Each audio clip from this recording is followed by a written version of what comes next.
గుమగుమలాడే నోరూరించే ఈ నేతి బీరకాయ పొట్లం వేసుకొని తింటే ఇంకా ఏమీ అవసరం లేదు, కడుపు ఫుల్ అయిపోతుంది. అంతా బాగుంది. ఎలా తయారు చేయాలో చూద్దాం. ముందుగా ఇలా నేతి బీరకాయలు తీసుకోవాలి, లేదంటే మన దగ్గర మామూలు బీరకాయలు ఉన్నా పర్లేదు. తర్వాత ఇందులోకి కొద్దిగా పచ్చిమిర్చి, కొద్దిగా బుడ్డలు, కొద్దిగా కొబ్బరి, కొద్దిగా ఆనియన్స్, కొద్దిగా బెల్లం తీసుకోవాలి. తర్వాత ఇందులోకి కొద్దిగా నువ్వులు, ఇలా కొద్దిగా నువ్వులు తీసుకోవాలి. తర్వాత ఒక ప్యాన్ తీసుకొని ఇలా బుడ్డల్ని కొద్దిగా దూరగా వేయించుకోవాలి, మరి ఎక్కువ కాకుండా కొద్దిగా దూరగా వేయించుకోవాలి.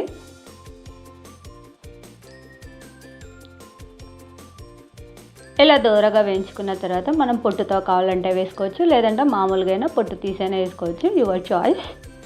తర్వాత ఇలా వేయించి పెట్టుకున్న నువ్వుల్ని, పచ్చిమిర్చి, ఉల్లిగడ్డ, నువ్వులు అన్నీ వేసి ఇలా మెత్తగా దంచుకోవాలి, లేకపోతే గ్రైండ్ చేసుకున్నా పర్లేదు. తర్వాత ఇలా నేతి బీరకాయల్ని చిన్నగా, మరి కింది వరకు కాకుండా కొద్దిగా మధ్య వరకు ఇలా 4 పీసెస్గా కట్ చేసుకోవాలి. మామూలు బీరకాయకైతే చుట్టూ చుక్కు తీసి ఇలా కట్ చేసి పెట్టుకోవాలి చిన్న చిన్నగా. సో నేను అన్నిటినీ ఇలా చిన్న చిన్నగా కట్ చేసి పెట్టుకున్నాను 4 పీసెస్గా. తర్వాత ఇలా బీరకాయ, మనం కట్ చేసుకున్న బీరకాయని ఇందాక నూరి పెట్టుకున్న కారంని ఇలా నేను చేసిన విధంగా బీరకాయలో ఇలా మధ్యలో ఇలా కారం పెట్టాలి లోపలి వరకు. దీన్ని ఇలా పెట్టడం వల్ల పొట్లం అంటారు. సో అన్నిటికీ నేను ఇలా బీరకాయ అన్నిటికీ ఇలా పొట్లం పెట్టేసుకున్నాను.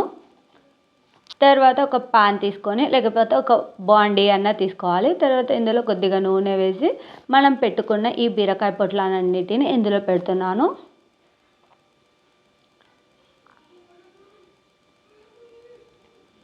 అన్నీ ఇలా పెట్టిన తర్వాత ఒకవేళ కొద్దిగా నూనె తక్కువైతే మళ్ళీ యాడ్ చేసుకోవచ్చు మనం మధ్య మధ్యలో కూడా.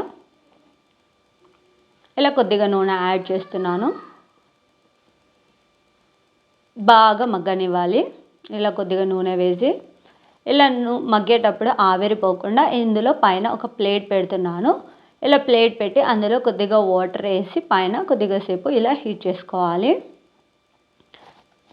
ఇలా మగ్గిందా లేదా మధ్యలో ఒకసారి ట్రై చేస్తున్నాను. కొద్దిగా మగ్గింది, ఇంకా మగ్గాలి. ఇలా మగ్గిన తర్వాత మొత్తాన్ని ఇలా పైకి కిందికి బీరకాయలన్నిటిని ఇలా ఒకసారి కదిలిస్తున్నాను. అలా పెడితే మాడిపోతుంది. తర్వాత ఇంకొద్దిగా మగ్గాలి కాబట్టి ఇంకొద్దిగా సేపు ఆ ప్లేట్ పెట్టి ఇంకొద్దిగా బాగా మగ్గనిస్తున్నాను.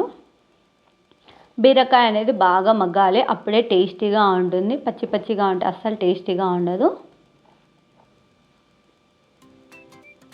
ఇలా బీరకాయ మగ్గిందా లేదో చూడటానికి ఇలా ఒక చిన్న బీరకాయని తీస్తున్నాను చూడండి. ఇలా మగ్గిన తర్వాత ఇలా తీసిన తర్వాత అది టచ్ చేసి కొద్దిగా పట్టుకుంటే మెత్తగా ఉంటుంది. అప్పుడు ఇలా బీరకాయ పొట్లం మనకు తయారైపోయింది.